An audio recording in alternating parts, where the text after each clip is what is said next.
चर्म, एलर्जी, बालों का गिरना, तिल, मस्से एवं नाखून की समस्या से परेशान लोगों के लिए अब खुशखबरी। शहर के बीरा मंदिर के पास स्थित Bhama medical and general store पर प्रत्येक शनिवार की सुबह 11 बजे से दोपहर 2 बजे तक बाहर से आए हुए डॉक्टरों द्वारा अपनी सेवाएं दी जाती है, जिसमें इस बीमारी से ग्रसित लोगों का समुचित उपचार किया जाता है। जयपुर, सीकर एवं बीकानेर से दवा मंगवाने के लिए भी संपर्क करें। रतनगढ़ क्षेत्र में देर रात आए तेज अंधड़ व सुंटे के साथ हुई बारिश से जोधपुर डिस्कॉम को लाखों रुपए का नुकसान हुआ है। बदले मौसम के कारण तहसील के गांव कांगड़, दाऊदसर, गौरीसर, जालेऊ, तालड़ियों की ढाणी, रतनसरा आदि गांवों की रोही में डिस्कॉम के करीब 50 बिजली के पोल क्षतिग्रस्त हुए हैं, जिससे विभाग को करीब 3.5 लाख रुपए के नुकसान का सामना करना पड़ेगा। जोधपुर डिस्कॉम के सहायक अभियंता ग्रामीण अशोक मीणा ने बताया कि देर रात आई आंधी व बारिश के कारण करीब 50 बिजली के पोल क्षतिग्रस्त होने की सूचना प्राप्त हुई है। हालांकि इन सभी ग्रामीण क्षेत्रों की बिजली आपूर्ति सुचारू है, लेकिन उक्त बिजली के टूटने से इन क्षेत्रों के संबंधित कृषि कूप की बिजली आपूर्ति प्रभावित हुई है। क्षतिग्रस्त हुए बिजली पोल को दुरुस्त करने में करीब 4-5 दिन का समय लग जाएगा। वहीं शहरी क्षेत्र में इस प्रकार का कोई भी नुकसान नहीं हुआ है। रतनगढ़ वासियों, अब इलाज के लिए नहीं जाना पड़ेगा दूर दराज, क्योंकि आपके अपने शहर रतनगढ़ में शुरू हो चुका है सुमंगलम हॉस्पिटल, जहां एक ही छत के नीचे उपलब्ध है एलोपैथिक और आयुर्वेदिक स्वास्थ्य सेवाएं।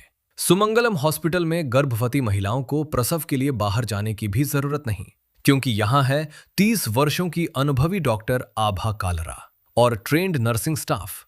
गर्भवती महिलाओं की नॉर्मल और सीजेरियन डिलीवरी हेतु आधुनिक लेबर रूम, साथ ही डिलीवरी पर दी जा रही है विशेष छूट। हमारा पता है Sumangalam hospital, Churu bus stand के पास। रतनगढ़ क्षेत्र में गुरुवार की रात मौसम का मिजाज बदल गया। पहले धूल भरी तेज हवाएं चलीं तथा उसके बाद सुंटे के साथ बारिश हुई। बारिश होने से जहां तापमान में गिरावट दर्ज की गई तथा आमजन को गर्मी से राहत मिली। मौसम विभाग द्वारा चूरू जिले में येलो अलर्ट जारी किया गया था। गुरुवार की सुबह से ही बादलों की आवाजाही बनी हुई थी तथा गर्मी का सितम जारी था, लेकिन रात 10 बजे बाद मौसम ने अपनी करवट बदल ली तथा आसमान में आकाशीय बिजली की गर्जन के साथ धूल भरी हवाएं चलीं और थोड़ी देर बाद बारिश का दौर शुरू हुआ, जो रुक रुक कर देर रात तक जारी रहा। क्षेत्र में 4 एम बारिश दर्ज की गई। वहीं बदले मौसम के कारण महिलाओं को काफी परेशानी का सामना करना पड़ा। गुरुवार को महिलाओं ने चौथ का व्रत कर रखा था तथा चांद को अर्घ देने के बाद भोजन करना था, लेकिन मौसम खराब होने के कारण चांद के दर्शन भी नहीं हो पाए। शुक्रवार की शाम को हवा चली और शाम को हल्की बारिश भी हुई। स्टाइलिश, ट्रेंड एवं ब्रांडेड कपड़े मिलेंगे आपको सब कुछ एक साथ। हम लेकर आए हैं आपके लिए एक ऐसा जबरदस्त ऑफर। 2 कपड़ों की खरीदारी पर ले जाइए 6 पीस कपड़े, वो भी फ्री। साथ ही सूट ब्लेजर पर 70%, जैकेट पर 60%, सिलेक्टेड स्टॉक पर 70% छूट। हमारे पास है प्रीमियम रेमंड फैब्रिक से बने कैजुअल व फॉर्मल कलेक्शन। हमारा पता है LM street, exclusive store, Ashok स्तंभ के पास, रतनगढ़, चूरू। मेगा हाईवे पर रीको तिराहे के पास बाइक सवार को बचाते समय एक ट्रक शुक्रवार को पलटी खा गया। गनीमत ये रही कि घटना में किसी भी प्रकार जनहानि नहीं हुई। मिली जानकारी के अनुसार पर्वतसर निवासी भंवरलाल अपने अन्य साथियों के साथ लाडनू से ट्रक में कट्टों में सफेद सीमेंट भरकर सरदार शहर की तरफ जा रहा। मेगा हाईवे पर जालान कॉलेज से पहले रीको तिराहे की गोलाई में एक बाइक सवार को बचाते समय ट्रक अनियंत्रित होकर पलटी खा गया, जिससे सीमेंट सड़क पर बिखर गई। साथ चल रहे अन्य ट्रकों के चालकों ने ट्रक पलटा देखकर अपने वाहन भी रोक लिए तथा घटना से मालिक को अवगत करवाया। इस दौरान कुछ देर के लिए यातायात भी प्रभावित हुआ। घटना का पुलिस में किसी भी प्रकार का मामला दर्ज नहीं हुआ है। शादी में दिए गए दहेज से संतुष्ट नहीं होने पर पति सहित ससुराल पक्ष के लोगों ने 35 वर्षीय विवाहिता से मारपीट करने एवं घर से जबरन निकाल देने की धमकी देने का आरोप लगाते हुए न्यायालय के माध्यम से शुक्रवार को पुलिस में मुकदमा दर्ज करवाया है। पुलिस ने न्यायालय से प्राप्त ईस्तगाशे के आधार पर मुकदमा दर्ज कर जांच शुरू कर दी है। पुलिस ने बताया कि न्यायालय से मिले परिवाद में तहसील के गांव लोहा निवासी सुमन ढोली ने उल्लेख किया है कि उसकी शादी 5 मार्च 2026 को लोहा निवासी राजूराम ढोली के साथ हुई थी। शादी में पर्याप्त स्त्रीधन दिया था, लेकिन उसका पति व ससुराल पक्ष के लोग दिए गए दहेज से संतुष्ट नहीं हुए तथा उसके साथ मारपीट करने लगे।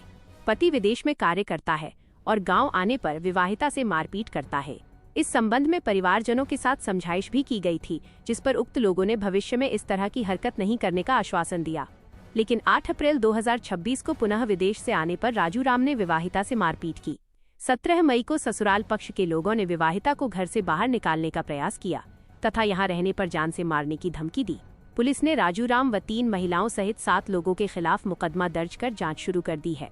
मामले की जांच एएसआई रामनिवास कर रहे हैं। अखिल भारतीय राष्ट्रीय शैक्षिक महासंघ ने विश्व पर्यावरण दिवस शुक्रवार को संचियालाल बैद आदर्श विद्या मंदिर में मनाया गया। हरबंशलाल जानू की अध्यक्षता में हुए कार्यक्रम का शुभारंभ मुख्य अतिथि सीबीईओ संदीप व्यास ने पौधरोपण कर किया। इस अवसर पर व्यास ने एक पौधा अपनी मां के नाम लगाने का आह्वान किया। जानू ने कहा कि हम वर्तमान में भौतिक जीवन शैली के वशीभूत हो गए हैं। इसके लिए हमें ऐसी तकनीक का उपयोग करना होगा जिससे पर्यावरण को कम से कम क्षति पहुंचे। हमें नए पौधे लगाने के साथ साथ इनका संरक्षण करना चाहिए।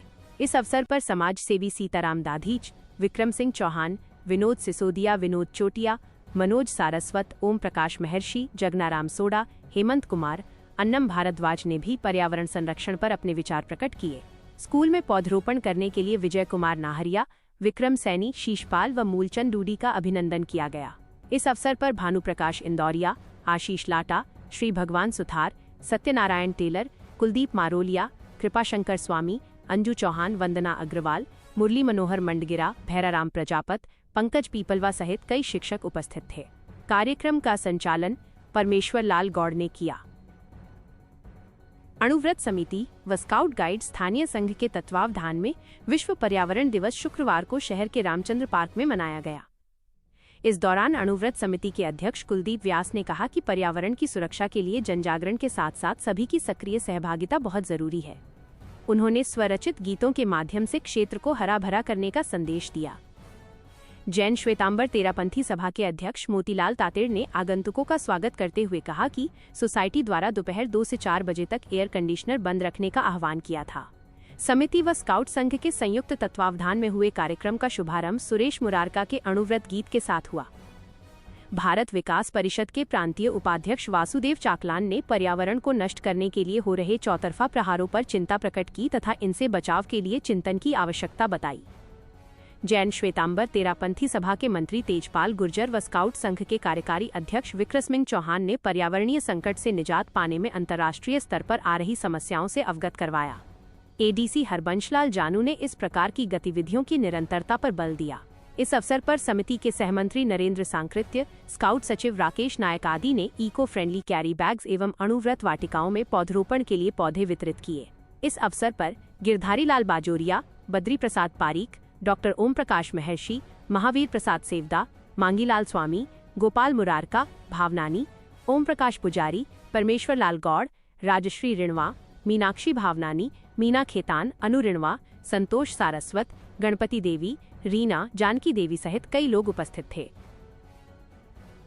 गांव दसूसर की राजकीय उच्च माध्यमिक स्कूल के प्रधानाचार्य जवाहरलाल द्वारा सीबीईओ कार्यालय को एक प्रिंटर शुक्रवार को प्रदान किया है। लीलाधर शर्मा की प्रेरणा से प्रधानाचार्य द्वारा उक्त प्रिंटर सीबीईओ संदीप व्यास को प्रदान किया गया। इस अवसर पर एस बड़ी ईबीईओ उमेश जाखड़, पूनम चंद, भोलेश कुमार, अरविंद शर्मा, दिलीप सैनी, बसंत शर्मा, भोपाल सिंह, शीशपाल, योगेश, शुभकरण शर्मा, धर्मेंद्र, प्रेम सहित कई लोग उपस्थित थे। इस दौरान सीबीईओ व्यास ने प्रधानाचार्य जवाहरलाल का दुपट्टा पहनाकर सम्मान किया। गांव खोथड़ी स्थित भगत सिंह स्मृति वनखंड में विश्व पर्यावरण दिवस के अवसर पर चौधरी चरण सिंह पारिवारिक वानिकी मिशन के तहत पौधरोपण कार्यक्रम का आयोजन शुक्रवार को किया गया। कार्यक्रम में सुपरफूड सहजन के बीज वितरित किए गए तथा गौरैया संरक्षण अभियान के अंतर्गत पक्षी घर बांटकर पर्यावरण व जैव विविधता संरक्षण का संदेश दिया गया। कार्यक्रम का आयोजन राजस्थान शिक्षक संघ एसटीएफआई एवं सुभाष नवयुवक मंडल खोथड़ी के संयुक्त तत्वावधान में प्रोफेसर श्याम सुंदर जानी की प्रेरणा से किया गया। पारिवारिक वानिकी मिशन के प्रभारी प्रकाश चौधरी के संयोजन में कार्यक्रम का आयोजन हुआ। इस अवसर पर शिक्षक नेता शुभकरण नैन ने कहा कि ग्लोबल वार्मिंग व पर्यावरणीय संकट से बचाव के लिए प्रकृति के अंधाधुंध दोहन को रोकना होगा। उन्होंने कहा कि पर्यावरण संरक्षण को जनभागीदारी से ही सफल बनाया जा सकता है और प्रत्येक व्यक्ति को इस अभियान से जुड़ना होगा। प्रधानाचार्य हरलाल डूडी ने कहा कि आने वाली पीढ़ियों को सुरक्षित भविष्य देने के लिए पर्यावरण के प्रति जागरूक होना आवश्यक है। उन्होंने जल संरक्षण को समय की सबसे बड़ी जरूरत बताते हुए प्रकृति के साथ संतुलित जीवन शैली अपनाने का आह्वान किया। पारिवारिक वानिकी मिशन के संयोजक चौधरी ने कहा कि माइक्रोप्लास्टिक मानव स्वास्थ्य व पर्यावरण दोनों के लिए गंभीर खतरा बन चुका है। उन्होंने कहा कि एक पेड़ छाया ही नहीं देता, बल्कि आने वाली कई पीढ़ियों के जीवन व स्वास्थ्य की सुरक्षा का आधार भी बनता है। पर्यावरणविद विकास गोदारा ने जैव विविधता के महत्व पर प्रकाश डालते हुए कहा कि पशु, पक्षी, पेड़ पौधे और अन्य जीव जंतु प्रकृति की परस्पर जुड़ी हुई कड़ियां हैं। इनका संरक्षण पर्यावरण संतुलन बनाए रखने के लिए अत्यंत आवश्यक है। डॉक्टर राकेश पडगड़ ने कहा कि अधिक से अधिक पौधरोपण व वन क्षेत्रों में विकास से वन्य जीवों के संरक्षण को बल दिया। उन्होंने बताया कि अनेक वनस्पतियां मानव व पशुधन दोनों के स्वास्थ्य के लिए उपयोगी है, इसलिए उनका संरक्षण भी उतना ही आवश्यक है। वक्ताओं ने कहा कि गांव खोथड़ी में गत 2 वर्षों से इस मिशन के तहत हजारों पौधे लगाए जा चुके हैं।